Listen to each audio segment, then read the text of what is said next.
Hi, I'm Marcus, Hey everyone, I'm Anthony. and we're the horticulture agents for Johnson County. And we're here in our beautiful garden gallery to pick out some great looking flowers for fall arrangements. As we get closer to the holiday season, we see less and less flowers outside, but not to worry, you can still make some great holiday arrangements for what you can actually find outside. So in the festive spirit, Marcus and I are going to have a little bit of a competition today. We are going to go off around our building here at the extension office and explore the Dennis Patton Garden Gallery and see what we can find when we're foraging out in nature to make the best arrangement possible. Hydrangeas are one of the great winter interest plants because they hold their form throughout the winter. These flowers that we had throughout the season are still there. They're just brown now, but they add a lot of interest. And cutting off a couple of these where you can't find them can be a great addition to a winter arrangement.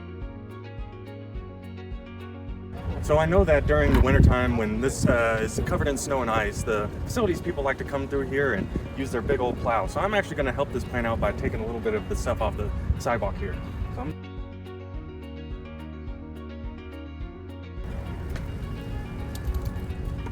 Varying shrubs are another great option because obviously they hold their color and they're one of the few plants that do hold their color throughout the winter season. So these have been very meticulously pruned. I'm going to find one that is hidden in the back a little bit and in a spot that's not really going to be noticed to take a couple of sprigs out just to accent my design.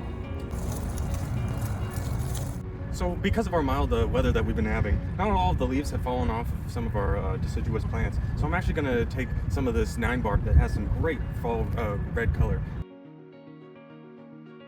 Arborvitae are obviously one of our many options with evergreens that we can pull from as well when it comes to making a winter design.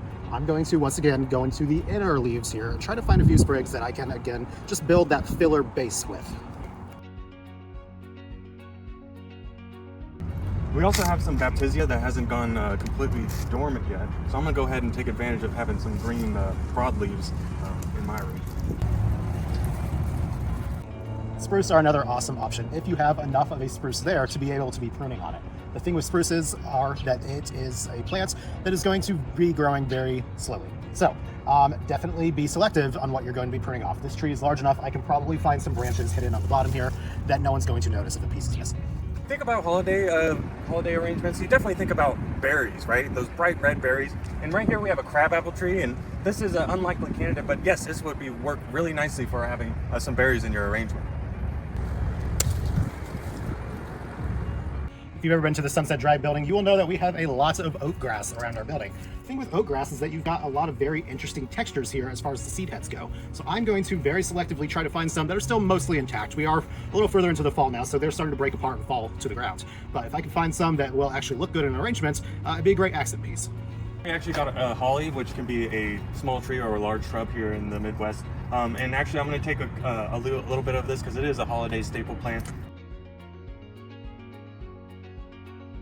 Here we have some cattails. If you do happen to have these sitting around, again, interesting shapes to be able to incorporate into your garden. We'll find a couple more of those as we keep looking.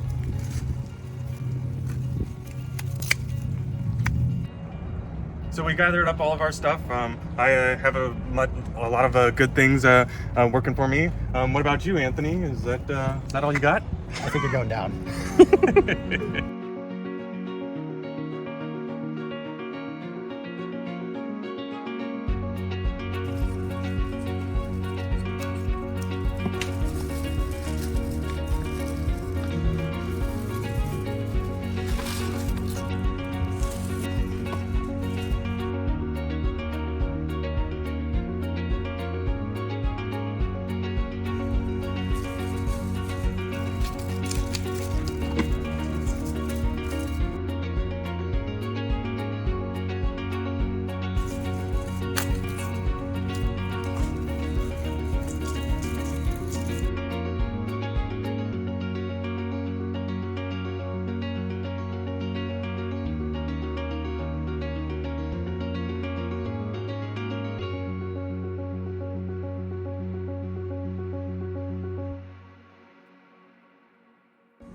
We have with us one of our Master Gardener volunteers, Pam Perrin, who is also helps out with our 4-H fair and the judging flowers. The 4-H flowers. 4-H flowers, and she's here. She doesn't know who did what, so she's a very impartial judge.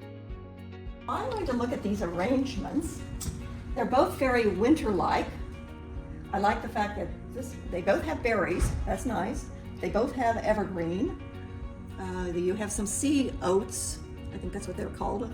And some sea pods, which are cattails too. Look at that. But then you also have some holly. Wow, this is a tough choice.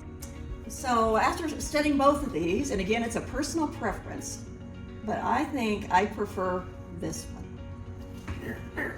In your face! So in conclusion, making holiday arrangements can be a lot of fun. You can make it a friendly competition, and you can actually just find anything and everything that's out there that just brings you joy and just bring it inside. Happy holidays. Happy holidays.